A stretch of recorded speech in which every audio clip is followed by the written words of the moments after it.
À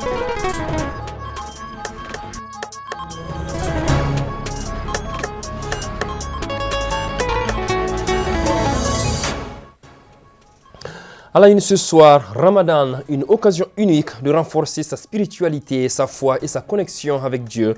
Un mois au-delà de l'abstinence qui offre des avantages multiples. À suivre le reportage de Modibo Sidibé dès l'entame de cette édition. La sédentarité médicalement entraîne plusieurs maladies telles que l'obésité, le diabète, l'hypertension artérielle et pire, entraîne une mort à petit feu. Vous aurez plus de détails avec le reportage de Fatou Diaby dans quelques instants. Voilà donc pour le titre de cette édition décalée, bien entendu en raison du mois béni de Ramadan. Bonsoir et bienvenue à tous. La communauté musulmane du Mali observe depuis lundi le jeûne du mois béni de Ramadan. Cette observation est un acte obligatoire qui recommande aux musulmans de s'abstenir de l'aube au coucher du soleil, de manger, de boire et d'avoir des rapports intimes. C'est une période qui donne une occasion unique de renforcer sa spiritualité, sa foi et sa connexion avec Dieu. Un mois aux avantages multiples que Modibo Sidibé nous rappelle dans ce reportage. C'est ce lundi 11 mars que le Ramadan a débuté dans notre pays. Occasion pour les musulmans du Mali de se ressourcer et de se rapprocher davantage d'Allah. Le mois de Ramadan est une période convoitée par les musulmans grâce à ses multiples avantages. Dans ce mois, les portes du paradis sont ouvertes et les portes de l'enfer sont fermées devant les croyants. Et les djinns, c'est-à-dire les satans, sont enchaînés. Il y a une nuit dans ce mois qui est pleine de baraka. Une nuit pas comme les autres. Elle s'appelle la nuit du décret. D'autres l'appellent la nuit du destin.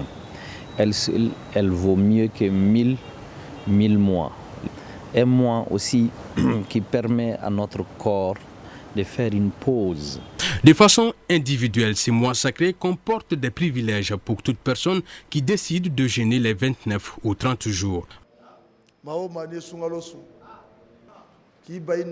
Toute personne qui jeûne pour Allah, tout ce qu'il a fait comme péché lui sera pardonné, même ce qu'il commettra avant le prochain Ramadan. L'un des grands avantages pour l'individu est que le Ramadan permet de nous éloigner des feux de l'enfer.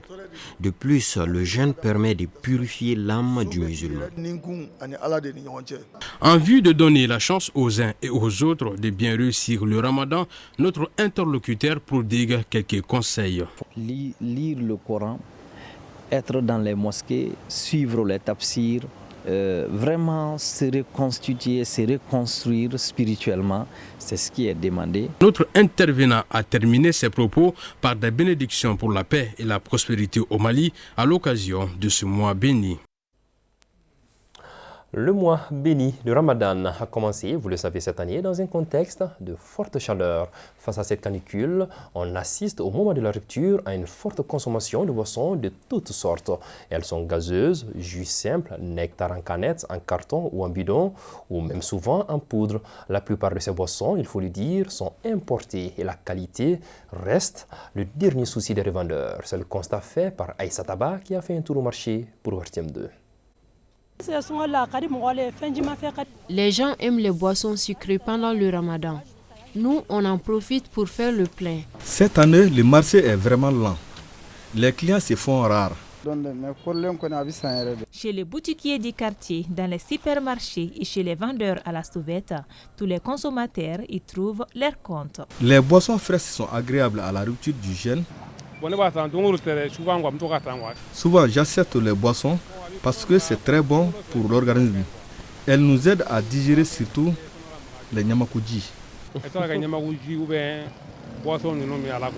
Pourtant, le choix de ces boissons doit être fait avec délicatesse.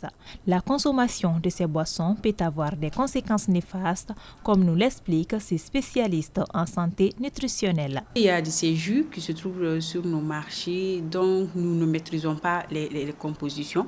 Et ceux dont même les compositions sont maîtrisées, souvent ce n'est pas vraiment des jus très conseillés. De ce fait, on peut parler des jus, par exemple, des boissons énergisantes, des jus qu'on se dit naturelles, mais souvent qui sont faites qu'à base de colorants, qui ne sont faites qu'à base d'eau, de sucre et de colorants.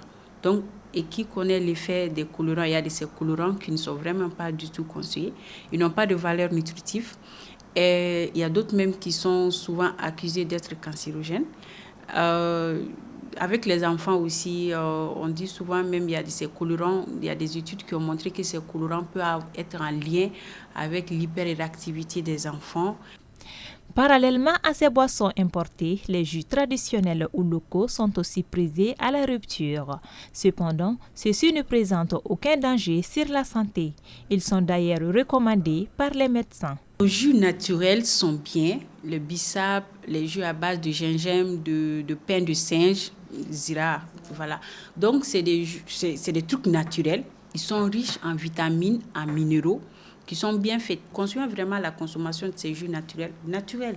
L'eau avec du bissap, du gingembre ou bien du pain de singe infusé avec un peu de sucre, parce qu'en cette période, il faut consommer du sucre, avec de l'eau, mais pas d'additifs. Parce que c'est des additifs, ils n'ont pas de valeur nutritionnelle et ils ont même des conséquences sur la santé cardiaque et puis neurologique. À la rupture du jeûne, chaque jeûneur a ses préférences concernant les boissons. Si certains misent sur les boissons gazeuses ou naturelles, d'autres par contre se contentent uniquement d'une tasse de kékéliba chaud et quelques morceaux de dattes. Sédentarité, vous en avez certainement entendu parler, cela peut-être sans savoir ce que cela signifie réellement. En définition simple, c'est le mode de vie dans un lieu d'habitation fixe. Mais médicalement, la sédentarité entraîne plusieurs maladies telles que l'obésité, le diabète, l'hypertension artérielle et pire, entraîne une mort à petit feu. Des explications dans ce reportage signé Fatou Diaby.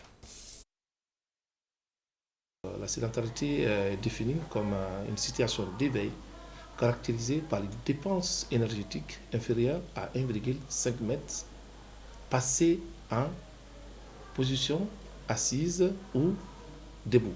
Vous l'aurez compris, la sédentarité est le fait de rester sur place, de s'attacher à un lieu. Ce n'est pas sans conséquence. La position assise n'est pas l'unique danger. Toutefois, il est important de ne pas confondre vitesse et précipitation. Il y a bien une différence entre le sédentaire et l'inactif. Cette sédentarité n'est pas à confondre avec l'inactivité, qui correspond à une activité physique inférieure à 2h30 dans la semaine, et alors que la sédentarité est évaluée en termes journaliers. Évaluer en termes journaliers est approprié. Il importe cependant de savoir après combien de temps en position assise ou debout l'on peut être considéré sédentaire. Il faut aller jusqu'à 7 à 8 heures en position assise ou allongée sur le bureau en train de travailler pour qu'on puisse rentrer dans le cadre de la sédentarité. La sédentarité entraîne plus de maux qu'on ne peut l'imaginer, des maux de divers types. La sédentarité est la 4e cause de mort prématurée dans le monde entier. Alors, cette mortalité est surtout due au fait que la sédentarité est responsable de l'obésité, qui est la prise de poids, qui peut être androïde, génoïde ou mixte, qui peut entraîner une élévation du taux de cholestérol dans le sang, qui peut entraîner une insulino-résistance, voire un diabète, avec toutes ses conséquences métaboliques sur la santé et les maladies cardiovasculaires.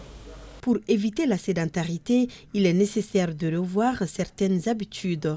Les études ont prouvé surtout que nous passons plus de 56% du temps de notre vie au travail, c'est-à-dire dans le cadre professionnel. Et les 29%, c'est surtout le temps qu'on passe à la maison, inclut le temps qu'on passe avec les enfants, à la télé, surtout aujourd'hui avec le téléphone. Et les 15 autres %, c'est classiquement dans les transports.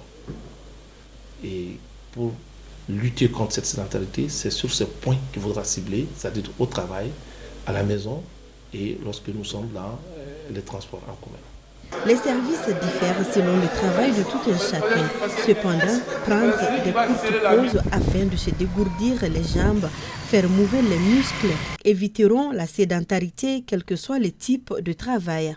Lorsque vous faites plus de 8 heures de temps assis derrière votre bureau à travailler, il faudra trouver des astuces, au moins entre 2 heures de temps, à chaque 2 heures de temps, de faire 5 minutes de pause. Les festivités du 8 mars, Journée internationale des droits de la femme, vous le savez, se poursuivent tout au long de ce mois de mars. C'est dans ce cadre qu'une cérémonie de remise d'attestation et de cadeaux a été organisée au bénéfice des jeunes filles de l'école fondamentale du Point G. C'est une initiative de la direction de l'établissement en collaboration avec le fonds d'appui du mouvement Mali Joliton. Aminata Kone. L'école fondamentale du Point G n'est pas restée en marge des festivités de la Journée internationale des femmes. Elle a remis des cadeaux aux jeunes filles de l'établissement. Ces élèves qui se sont fait distinguer par le travail bien fait ont reçu également des attestations de reconnaissance. L'initiative a été soutenue par le mouvement Mali Joliton, dont le président s'est dit prêt à accompagner l'école dans cette noble cause. C'est une journée qui doit être mémorable pour tout le monde, pour nous faire revenir et comprendre que réellement il y a beaucoup de femmes qui se sont battues et qui ont marqué l'histoire contre l'oppression, contre l'injustice faite aux femmes. J'ai fait cette remise pour aider les jeunes filles pour réaliser leurs rêves. Le mouvement Mali Joliton n'a pas caché sa satisfaction d'avoir appuyé cette activité qui fait la promotion de l'éducation des filles. L'événement a été marqué par des sketchs et des pas de danse des élèves de l'établissement. Toujours dans la mouvance de la célébration de la Journée internationale de la femme, l'Association pour l'assistance des femmes et enfants de Sotiba Cité de l'armée de l'air a mis à profit l'occasion pour lancer ses activités. Dans une ambiance folklorique, ces femmes se sont retrouvées dans un esprit de rassemblement et de réjouissance. Aïssata Ditkumbakane. Contribuer à améliorer les conditions de vie des femmes et promouvoir l'intégration sociale des femmes, voilà l'objectif de l'Association pour l'assistance des femmes et enfants de Sotiba Cité. 6 mois après sa création, l'association a choisi le 8 mars, Journée internationale des droits de la femme, pour le lancement officiel. Nous sommes une nouvelle association. On a choisi cette journée de 8 mars pour le lancement officiel. À travers cette activité, nous voulons montrer que nous sommes unis. Et notre objectif, c'est de rassembler toutes les femmes de Sotiba de la cité de l'armée de l'air pour le développement de notre quartier. Soutenir les femmes et les enfants doit être l'affaire de tous. C'est pourquoi les autorités communales ont apporté leur accompagnement à ces femmes. Toutes les femmes du monde, comme celles du Mali, ce qui fait leur bonheur, naturellement fait le nôtre. Les femmes de Sotiba Cité de l'armée de l'air comptent mener des activités comme la saponification et la transformation des produits alimentaires.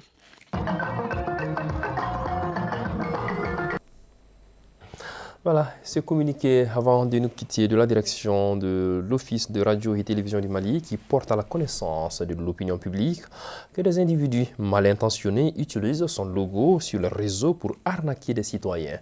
L'ORTM dénonce avec véhémence ces pratiques qui portent atteinte à sa crédibilité et celle de ses travailleurs. Il appelle les citoyens à la vigilance et à dénoncer toute utilisation frauduleuse ou abusive du logo ORTM sur certains documents et autres plateformes digitale. Il invite enfin ceux qui s'adonnent à ces pratiques d'arrêter immédiatement sous peine de poursuites judiciaires. Voilà, c'est là-dessus que s'achève cette édition de ce soir. Merci de l'avoir suivi. Surtout, ne décrochez pas. Le journal Ambamana, c'est tout de suite après moi. Et ce sera une présentation ce soir de Mariam Kassambara. Très bonne soirée à tous.